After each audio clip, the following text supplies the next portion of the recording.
Hello. हमारा आज का टॉपिक है bio patent. This is the last topic of the chapter biotechnology and application. Now what is a bio patent? सबसे पहले हमें समझने की ज़रूरत है कि पेटेंट क्या होता है। Patent is a legal right जो कोई भी गवर्नमेंट किसी इंसान को प्रोवाइड करती है टू एन इन्वेंटर और एनी पर्सन जिसने कुछ नया इन्वेंशन किया है, ताकि वो अपनी इन्वेंशन का पूरा कमर्शियल बेनिफिट उठा सके for a certain period of time, और बाकी लोग उसका कमर्शियल बेनिफिट ना उठा सके या उसको चोरी करके उसकी कॉपी ना बना सके। This is called bio patent. आजकल पेटेंट बायोलॉजिकल प्रोडक्ट्स और ट्रांसजेनिक एनिमल्स पे भी दिया जाता है, इसीलिए हम इसे बायो पेटेंट कहते हैं। So what is a patent basically?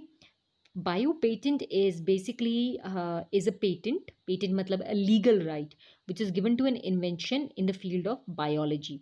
ये एक लीगल परमिशन देता है एक इंसान को या पेटेंट होल्डर को, ताकि कोई और उसके प्रोडक्ट को न बना सके, न यूज़ कर सके और न ही सेल कर सके without his permission. And this patent is for a specified period of time, usually 20 years और 30 years। उसके बाद वो नॉलेज पब्लिक हो जाती है। इसको हम बायो पेटेंट कहते हैं। तो बायो पेटेंट अक्सर एक इन्वेंशन को दिया जा सकता है, या एक इम्प्रूवमेंट ऑन अर्लियर इन्वेंशन को दिया जा सकता है, या कंसेप्ट को दिया जा सकता है, या किसी नए तरह के रिकॉम्बिनेंट बैक्टीरिया या डीएनए सीक्वेंस को बायो पेटेंट मिल सकता है। हमारा अगला टॉपिक है बायोपायरेसी। बायोपायरेसी का मतलब है कि जैसे कि आपने पढ़ा होगा, पायरेटेड सीडीज होती हैं। कुछ जब नई मूवीज़ बनती है तो कुछ लोग थिएटर्स में जाकर उन मूवीज़ की रिकॉर्डिंग कर कर उनकी पायरेटेड सीडी बनाकर उसे ऑनलाइन अपलोड कर देते हैं, ताकि कोई भी मूवी से डाउनलोड करके देख सके। These are called pirated movies, यानी कि उसकी नकली कॉपी, सस्ती कॉपी। उसी तरह से बायोपायरेसी का मतलब क्या है कि आप किसी भी कंट्री की इंडिजिनस नॉलेज को यूज़ करते हो बिना परमिशन के और बिना कंपनसेशन के। This is called biopiracy. ज़्यादातर अमेरिका जैसी country is very rich, financially बहुत रिच है, लेकिन उनके पास ट्रेडिशनल नॉलेज नहीं है, और उनके पास पेड़ पौधे और नेटिव एनिमल्स भी बहुत कम है। तो उनके पास बायो रिसोर्सेज बहुत कम है।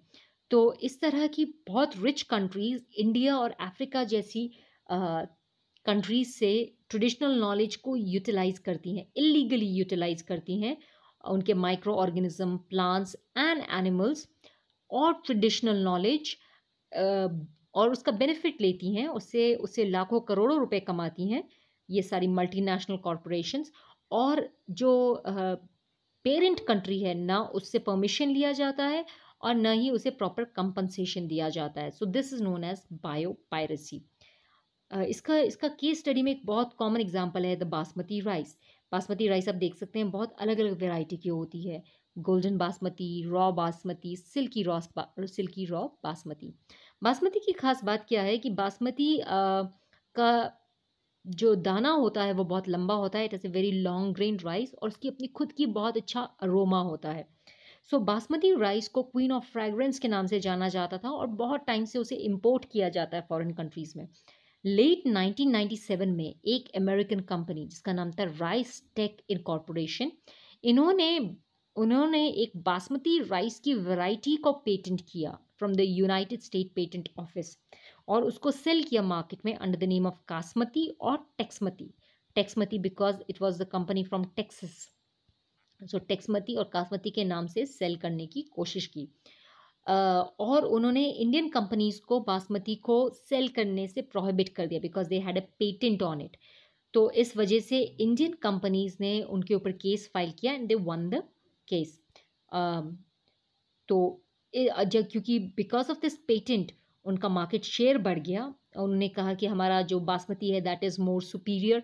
लोग कस्टमर्स कंफ्यूज होकर उनके प्रोडक्ट को बेचने लगे, और यूनाइटेड स्टेट और यूरोप में उनकी बासमती राइस की मोनोपोली स्टार्ट हो गई, जिसके वजह से इंडिया पाकिस्तान दोनों को ही इकोनॉमिक लॉसेस हुए। हमारा ग्लोबल ट्रेड लॉस बहुत ज़्यादा था, क्योंकि हम बहुत ज़्यादा 5 lakh ton of basmati rice सिर्फ यूरोप को एक्सपोर्ट करते हैं। तो एक्सपोर्ट लेवल हमारा कम हो गया, हमारा ग्लोबल मार्केट शेयर कम हो गया, और हमें बहुत लॉसेस हुए। तो इस वजह से इंडियन कंपनी ने इसके ऊपर केस किया and we won the case. एक और केस स्टडी जो है वो है नीम प्लांट के ऊपर। नीम प्लांट का जो साइंटिफिक नेम है that is Azadirachta indica. नीम बैक्टीरिया को किल कर सकता है, पैरासाइट्स, फंगस, प्रोटोजोआ और वायरस के खिलाफ काम करता है। तो ये हर तरह के माइक्रो ऑर्गेनिजम्स से फाइट करके हमारी बॉडी को प्रोटेक्ट करता है।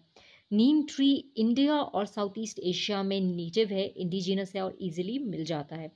बट 1994 में एक यूएस की company WR grace and United states department of agriculture ने यूरोप से एक पेटेंट लिया, यूरोपियन पेटेंट ऑफिस से एक पेटेंट लिया on the properties of Neem oil, जिसके वजह से उन्होंने नीम की किसी भी प्रोडक्ट को यूरोप और अमेरिका के मार्केट्स में सेल करने से प्रोहिबिट कर दिया। इससे तंग आकर इंडिया के एनजीओज ने और इंडिया के इंडिविजुअल्स ने 1993 में एक नीम कैंपेन स्टार्ट किया, जिसमें यूरोपियन और यूएस पेटेंट को चैलेंज किया गया और नीम के पेटेंट को वापस लिया गया। इनफैक्ट नीम से बना हुआ टूथपेस्ट भी सेल करना हमारे लिए प्रोहिबिटेड था।